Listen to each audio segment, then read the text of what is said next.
ఆగస్టులోగా రాష్ట్రంలో రైతులకు 2 లక్షల రూపాయల రుణమాఫీ చేస్తామన్నారు పెద్దపల్లి కాంగ్రెస్ ఎమ్మెల్యే విజయరమణారావు. పెద్దపల్లి జిల్లా ఎలిగేడు, జూలపల్లి మండలాల్లోని పలు గ్రామాల్లో ఎన్నికల ప్రచారం చేశారు. ఉపాధి హామీ కూలీలతో మాట్లాడారు. పెద్దపల్లి కాంగ్రెస్ ఎంపీ అభ్యర్థి గడ్డం వంశీకృష్ణను భారీ మెజార్టీతో గెలిపించాలని కోరారు. కేంద్రంలో కాంగ్రెస్ అధికారంలోకి రాగానే ఉపాధి కూలీల పని దినాలను 200 రోజులు చేసి రోజువారీ వేతనాన్ని 400 రూపాయలకు పెంచుతామన్నారు ఎమ్మెల్యే విజయరమణారావు. 5 సంవత్సరాలు ఎంత దోయలో అంత దోశారు, మామూలుగా దోయలే. ఆనాడు మీకు చెప్పిన నేను, మీ విద్యను తెచ్చుకునే బాధ్యత మీది. మీ విద్యను గెలిచిన తర్వాత మీకు వడ్ల కటింగ్ లేకుండా చూసే బాధ్యత నాది.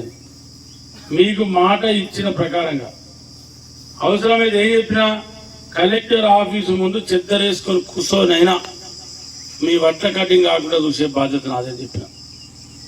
ఇవాళ మీకు మాట ఇచ్చినట్టు 40 కిలోల వడ్లు, 650 సంచి బరువుకు సంచి, 350 నేను మా స్వామిని అడిగిన, మా రవీంద్రని అడిగిన, మా రమేష్ని అడిగిన.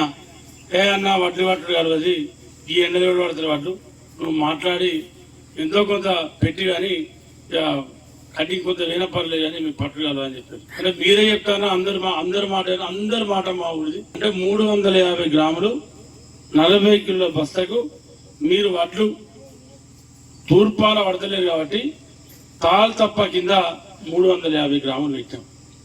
అంటే ఒక 100 క్వింటాల్ వడ్లకు 850 గ్రాములు, 100 క్వింటాల వడ్లకు 85 కిలోలు ఇవాళ మనం తాల్ తప్ప కింద పెడతాం.